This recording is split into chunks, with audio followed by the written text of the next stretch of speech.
रुपए की है, SIP 15,000 की एडिशनल और कर सकती हैं। ये सामने इनका पोर्टफोलियो है जिसमें axis long term equity fund, Kotak fund, Nippon fund and tax relief funds भी हैं। तो क्या फेरबदल करना चाहिए, कोई नया नाम जोड़ना चाहिए, इन्हीं में SIP बढ़ा देनी चाहिए, क्या करें? सृष्टि जी को मैं ये सजेशन देना चाहूँगा सुमित जी के, पहले तो मैं ऐसी मेरी समझ है कि अगर मैं सही हूँ,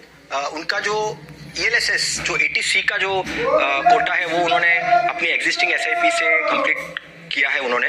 और अभी जो नया है वो मेरे हिसाब से उनको ओपन एंडेड फंड्स में जाना चाहिए जहाँ पे कोई लॉक इन नहीं आता है, क्योंकि ELSS में लॉक इन हो जाता है तो वो एक फ्लेक्सिबिलिटी मिलती है उनको कि अगर वो उनको स्टॉप करना है या एग्जिट होना है तो कर सकते हैं। तो मेरे हिसाब से उन्होंने जो बोला कि 15,000 वो एडिशनल कर सकते हैं, तो एडिशनल में मेरी सजेशन रहेगी फॉर फ्लेक्सी कैप, पराग परिक का जो एक फ्लेक्सी कैप फंड है वो देख सकते हैं। लार्ज कैप में वो एक SBI ब्लू चिप का एक फंड है, काफ़ी सालों से चलता आ रहा है, काफ़ी अच्छा परफॉर्म कर रहा है, वो ऐड कर सकते हैं। और एक लार्ज एंड मिड कैप, यानी एक फ्लेक्सी कैप में PPFS,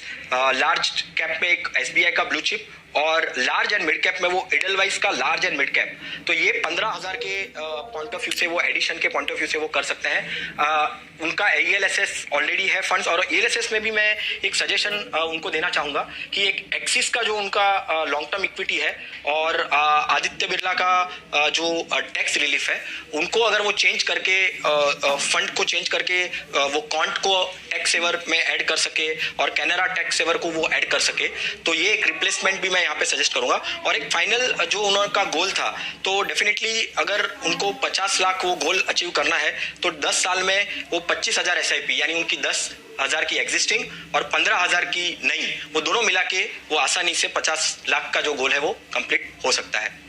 तो सृष्टि जी, आपके सामने कई सारे विकल्प रखे गए हैं, कई सारे नए ऑप्शंस ऐड किए गए हैं, कुछ फेरबदल की बात